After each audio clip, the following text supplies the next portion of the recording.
Hello दोस्तों, स्वागत है आपका हमारे यूट्यूब चैनल में। हम आपके लिए लेके आए हैं आज छत्तीसगढ़ राज्य जिला सहकारी बैंक का बैंकिंग तथा सहकारिता से संबंधित प्रश्न। यहाँ पर पहला प्रश्न है, देखिए, बैंकिंग विनियमन अधिनियम 1949 किस वर्ष से जम्मू कश्मीर में लागू हुआ? तो राइट आंसर क्या है इसका? देखिए, दूसरा ऑप्शन दिया है 1956 इसका राइट आंसर है दोस्तों। छत्तीसगढ़ में सहकारी सोसाइटी का पंजीयन कितने दिवस के अंदर किया जाता है? तो दूसरा ऑप्शन में दिया है 45। तो क्या होगा? छत्तीसगढ़ में सहकारी सोसाइटी का पंजीयन 45 दिवस के अंदर किया जाता है। इसी तरह देखिए, आगे बढ़ते हैं। छत्तीसगढ़ में किस स्थान में जिला सहकारी केंद्रीय बैंक नहीं है? तो छत्तीसगढ़ के किस स्थान में? देखिए, मुंगेली इसका राइट आंसर होगा। तीसरा ऑप्शन में दिया है मुंगेली। मुंगेली में, छत्तीसगढ़ के मुंगेली जिला में क्या है? सहकारी केंद्रीय बैंक नहीं है। आगे बढ़ते हैं, अगला क्वेश्चन। छत्तीसगढ़ में जिला सहकारी केंद्रीय बैंक की संख्या कितनी है? तो छत्तीसगढ़ में जिला सहकारी केंद्रीय बैंक की संख्या है 6। यहाँ पर तीसरा ऑप्शन में दिया है 6। देखिए, छत्तीसगढ़ में जिला सहकारी केंद्रीय बैंक की संख्या है 6। आगे देखते हैं अगला क्वेश्चन। निम्न में से कौन सा एक कार्यशील पूंजी का प्रकार नहीं है दोस्तों? तो क्या ऑप्शन दिया है? देखिए, सकल कार्यशील पूंजी, निवल कार्यशील पूंजी, स्थायी कार्यशील पूंजी। तो इन निम्न में से कार्यशील पूंजी का प्रकार क्या है? उपरोक्त में से कोई नहीं। तो राइट आंसर इसका डी ऑप्शन होगा। देखिए, चौथा ऑप्शन, इनमें से कोई नहीं। बैंकिंग रेगुलेशन एक्ट 1949 किस वर्ष के संशोधन के बाद अन्य बैंकों के साथ ही सहकारी बैंकों पर भी लागू किया गया? तो बैंकिंग रेगुलेशन एक्ट 1949 जो है 1965 में संशोधन के बाद अन्य बैंकों के साथ लागू किया गया। बैंकिंग रेगुलेशन अधिनियम 1949 में धाराओं की संख्या कितनी है? ऑप्शन में दिया है 50, 55, 56, 60। तो राइट आंसर है इसका 56। बैंकिंग रेगुलेशन अधिनियम 1949 में धाराओं की संख्या है 56। आगे देखिए, राज्य सहकारी अधिकरण का गठन कब किया गया था? राज्य सहकारी अधिकरण का गठन 27 मई 2014 को किया था। कब किया गया था? 27 मई 2014 को राज्य सहकारी अधिकरण का गठन किया गया था। राज्य सहकारी अधिकरण का मुख्यालय कहाँ है? तो राज्य सहकारी अधिकरण का मुख्यालय है दोस्तों बिलासपुर में। इसका दूसरा ऑप्शन यहाँ पर सही होगा। बिलासपुर में राज्य सहकारी अधिकरण का मुख्यालय है। आगे बढ़ते हैं। देखिए, अगला क्वेश्चन यहाँ पर 91 नंबर का, सहकारी सोसाइटी के पंजीयन से संबंधित अध्याय कौन सा है? तो अध्याय कौन सा है सहकारी सोसाइटी का पंजीयन से संबंधित? राइट आंसर होगा, देखिए, इसका सहकारी सोसाइटी के पंजीयन से संबंधित अध्याय है आपका अध्याय 2। अध्याय 2 इसका राइट आंसर होगा। दूसरा ऑप्शन में दिया है अध्याय 2। ऋण वसूली न्यायाधिकरण किस वर्ष अस्तित्व में आया? तो ऋण वसूली न्यायाधिकरण जो है वर्ष 1993 में अस्तित्व में आया। ऋण वसूली न्यायाधिकरण वर्ष 1993 में क्या है? अस्तित्व में आया है। आगे देखिए, गैर निष्पादित परिसंपत्तियों के वर्गीकरण में ऐसे ऋण जिसके वापस आने की संभावना न हो उसे क्या कहते हैं?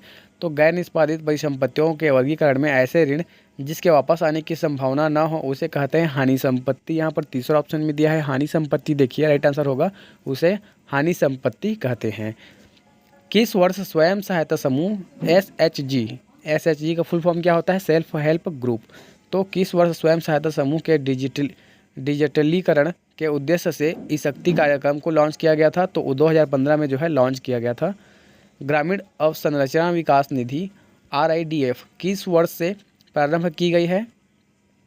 तो ग्रामीण अवसंरचना विकास निधि जो है वर्ष 1995-96 इसका राइट आंसर होगा। पहला ऑप्शन देखिए, वर्ष 1995-96 से प्रारंभ किया गया। निम्न में से कौन सा एक गैर निष्पादित परिसंपत्तियों के वर्गीकरण में शामिल नहीं है दोस्तों? तो देखिए, मानक संपत्ति यहाँ पर चौथा ऑप्शन में दिया है। मानक संपत्ति इसका राइट आंसर होगा। निम्न में से मानक संपत्ति एक गैर निष्पादित परिसंपत्तियों में शामिल नहीं है।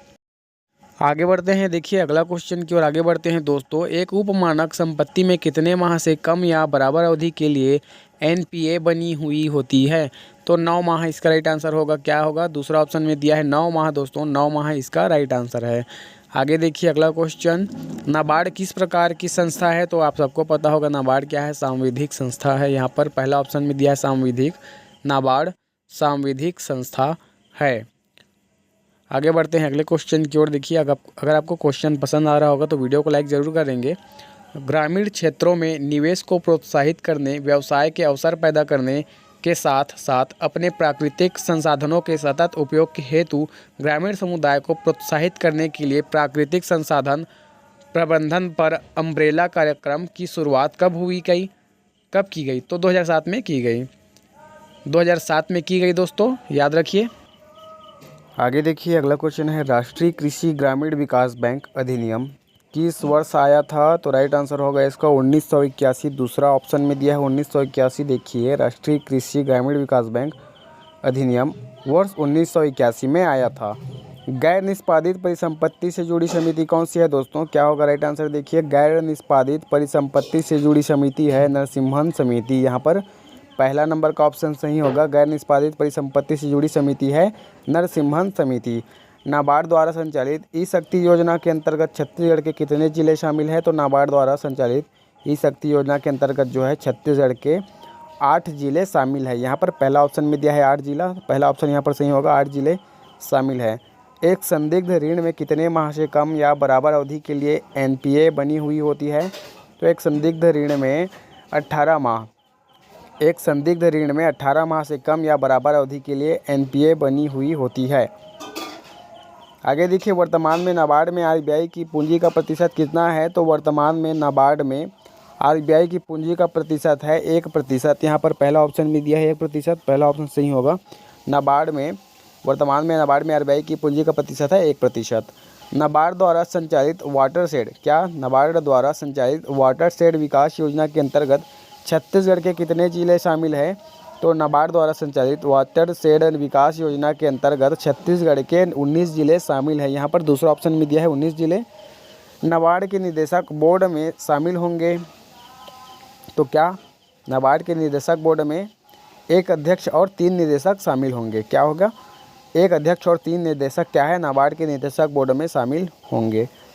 नाबार्ड के मामलों को किसके द्वारा नियंत्रित किया जाता है? तो निदेशक बोर्ड यहाँ पर राइट आंसर होगा। दूसरा ऑप्शन देखिए, नाबार्ड के मामलों को निदेशक बोर्ड द्वारा नियंत्रित किया जाता है। दूसरा ऑप्शन में दिया है वो नाबार्ड के मामलों को निदेशक बोर्ड द्वारा नियंत्रित किया जाता है।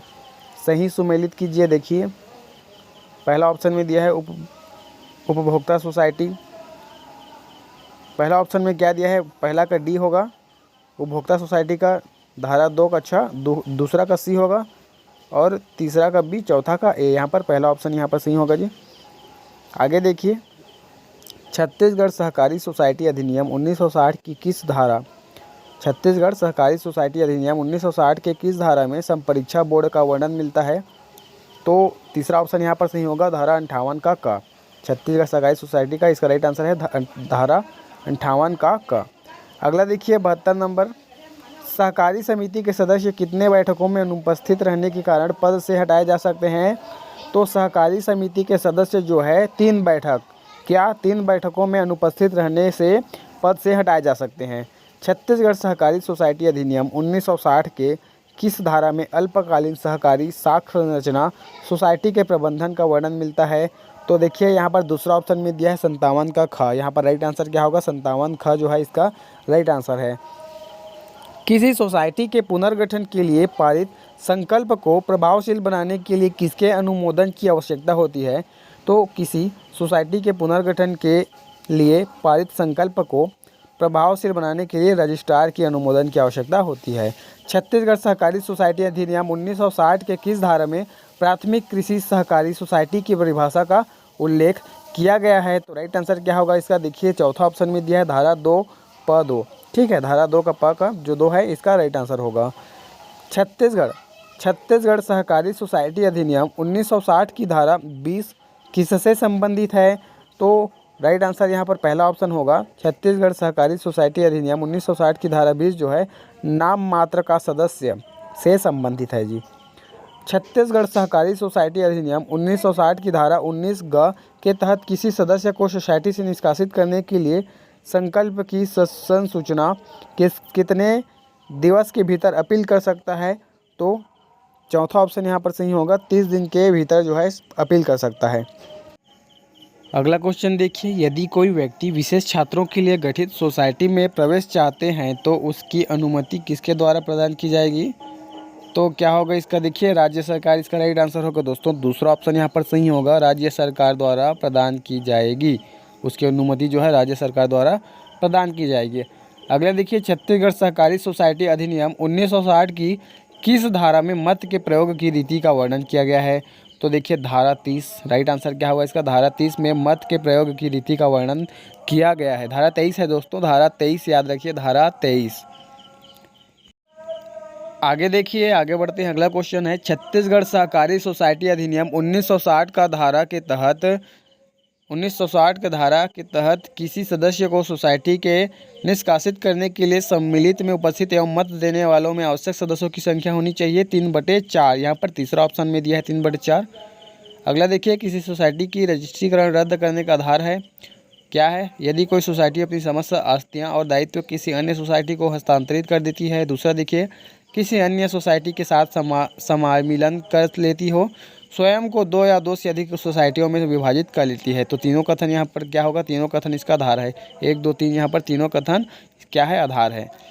छत्तीसगढ़ सहकारी सोसाइटी अधिनियम 1960 की धारा 16 ग के तहत सोसाइटी के लोकहित में पुनर्गठन योजना बनाने की शक्ति किसके पास होती है? तो क्या है? सोसाइटी के लोकहित में पुनर्गठन योजना बनाने की शक्ति जो है राज्य सरकार के पास होती है। यहाँ पर चौथा ऑप्शन सही होगा, राज्य सरकार के पास होती है।